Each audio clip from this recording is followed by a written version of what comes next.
Papunta tayo ngayon ng Antipolo area. Medyo maganda yung panahon ngayon kaya masarap mag-rides. Shoutout sa lahat ng mga riders dyan. And napakaganda ng panahon. Dito tayo ngayon dumaan sa may C6. Kung makikita nyo, napakaganda ng daan dito. Ito yung isa sa pinakamagandang daan pagkagaling ka ng Taguig, Parañaque, Muntinlupa. Ito yung napakabilis na napakagandang daan papunta sa Antipolo or Rizal area and Tanay. Dito tayo dumadaan para pagdating mo doon sa unahan is Taytay na agad. Tapos kunting ahon mo na lang Antipolo na. So yun guys, meron tayong importanteng mahalaga na pupuntahan sa Antipolo sa isang sikat na mall. May gagawin tayo doon na kakaiba. Hindi guys, meron tayong official business na gagawin doon. Gamit natin yung ating CBX ngayon. Napakasarap gamitin pagdating sa mga bulubundukin at mga mabato-bato at yung mga mabubundok. Medyo mabundok-bundok. Ayun. Huwag kayo mag-isip guys baka ibang bundok yung naiisip nyo. Yung literal na bundok guys, ito yung pinaka maganda na nagawa ng Honda na pang-ahon, pwedeng pang trail, basta palitan nyo lang yung gulong ng dual sport. So far is napakaganda ng panahon. Meron tayong mga riders na kasabayan along C6. So medyo banayad ang ating takbong pogi lang kumbaga, kasi mas ma-appreciate natin bilang isang rider yung ganda ng mga dinadaanan natin once na alam nyo yun, yung takbo natin is chill lang, hindi natin kailangan mag top speed, yung parang lasapin natin lasapin natin yung napakagandang mga tanawin. Sarap talaga guys mag motor kahit medyo mahirap pero masarap sa pakiramdam. Yun naman talaga guys, 'di ba? Hindi naman pwedeng puro sarap lang, kailangan may konting hirap din para at least adventure ayun dating. Papunta na tayo sa Taytay, papuntang Antipolo. Dito yung mga dinadaanan ng mga umaahon sa Antipolo or Tanay. Isa ito sa daanan paggaling ka sa part na to. Napaka bilis at shortcut, pero ingat din syempre kasi marami ding mga pasaway sa kalsada. Dapat maging defensive driver tayo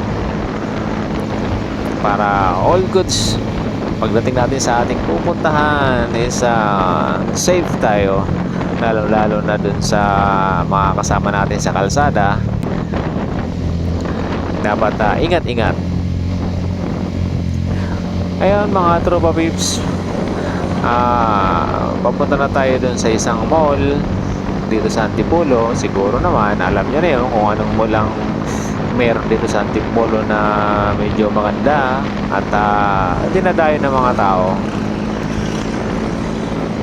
Napakaluwang ng daan pagka umakyat ka ng mga umaga o weekdays, pero nako pagka weekends dito guys, Saturday or Sunday, nako po, nagbaon ka na ng isang sakong pasensya. Kasi talagang napaka-traffic sa lugar na to. Kasi ayun yung time nung mga rider na umakyat Saturday and Sunday. halo-halo na yan yung mga umakyat dito, naka big bike, adventure bike, mga underbone scooter, halo-halo na sila dito kaya matraffic. So ang pinaka advantage pagka pumunta ka dito, o pinaka maganda pag pumunta ka dito ng weekdays, is napakaluwang ng kalsada. Tapos ma-appreciate mo yung yung mga lugar na dadaanan mo, lalo na pagpunta ka Marilaki. Napakaganda guys. So shoutout sa lahat dyan. Hinto muna tayo ng konti, ayusin natin yung ating camera. Lumuluwag yung holder niya mahirap na lalo na pagka biglang humihinto pag nadadaan sa lubak. Ayun yung yung tendency minsan na kumakalas yung ating camera, kaya kailangan ayusin yung yung tornilyo, yung panghigpit niya. Dito pa naman tayo sa Baliti. Tabi-tabi po, makikihinto lang po. Ayun na, diretso na tayo. Ayan guys, sa mga nanonood dyan, shoutout sa inyong lahat. Kung familiar po kayo sa lugar na to, sa Antipolo, sa dinadaanan ko, makukuha nyo, makikits nyo kung anong lugar tong dinadaanan ko. Umakyat tayo guys sa hilltop kanina kasi doon ang pinakamagandang daanan papuntang Antipolo. Shortcut yun, pero talagang matinding ahunan. Tulad nito guys, ayan. Shit. Ito guys, sa video makikita nyo, hindi siya ganun katarik. Pero pag andito na kayo, pag dumaan kayo sa hilltop, naku po, kung may angkas kayo, siguraduhin nyo nakapremera kayo pag lumiko kayo dito at hindi nyo kakayanin. Napakatarik nito. Meron din ditong overlooking sa part ng taas, mataas. Ayan guys, dito na tayo ngayon sa isang sikat na mall sa Antipolo. Hanap lang tayo ng parking. Wow, maluwang pa yung parking. Maaga pa kasi. Time check na sa mga alas 10. Alas 10 pa lang, kakabukas pa lang ng mall. Kaya yung parking, pansinin nyo, kakaunti lang. Pero mamaya nito, mga after lunch, punong-puno na ito ng mga sasakyan saka mga motor dito sa lugar na to. Medyo maaga-aga pa yung dating natin, kaya makakahanap tayo ng mga nagandang pwesto. Pero yung side na to, ito marami na nakapark na motor mas marami talaga nakamotor pag pupunta dito sa Antipolo area kaysa sa mga nakakotse. Parking muna tayo guys. Aha. Ayun, pabalik na tayo, pauwi na tayo. Balik na tayo dun sa ating pinanggalingan. Napakaluwang ng kalsada. Sarap talaga. Sana ganito dito pagka weekends, Sabado or Linggo, dapat ganito din kaluwag para mas saglit lang makakapunta at makakabalik kayo. Pero sad to say, pag sabi ko nga kanina, pag Saturday or Sunday, usad pagong dito.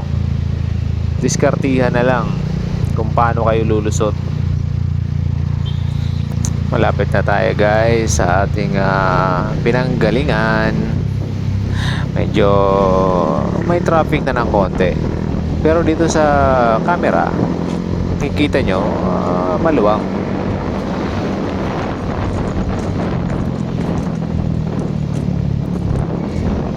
Pag nakababa na tayo dito, sasagupain na natin yung napakatinding traffic guys sa C5. Magsi C5 tayo para malapit na dun sa ating pinupuntahan, sa ating bahay. Nagbaon na ako guys ng pasensya pag baba ko dito. Sigurado At ayun na nga, nakikita nyo ang lalaking truck. Andito tayo guys sa C5 ngayon. C5 Pasig flyover. May gulay. Ang hirap isingit ni CBX guys. Ayan o. Kailangan dito ng matindi-tinding tansyahan. Pero minsan napapasaluksok ako dito sa ano eh. Ayan, tulad nito oh. Tuloy. Okay, pasok. Kasya, pero napakahirap guys ni CBX isingit. Promise. Kung sanay kayo sa mga scooter at itong ginamit nyo, maninibago kayo, baka makagasgas o makasagi pa kayo. Uy. Sige, mauna ka na. Ayun. Hirap talaga. Pero since medyo nasanay na rin ako, natatansya ko na eh. Kaya lang pagka may kumabig minsan bigla, ang hirap eh. Kasi parang 0-0 na yung dinadaanan natin eh. Tulad nito guys o pag sumuksok tayo dito, dapat tansyado. Ayan guys, hanggang dito na lang guys. Napaka-traffic.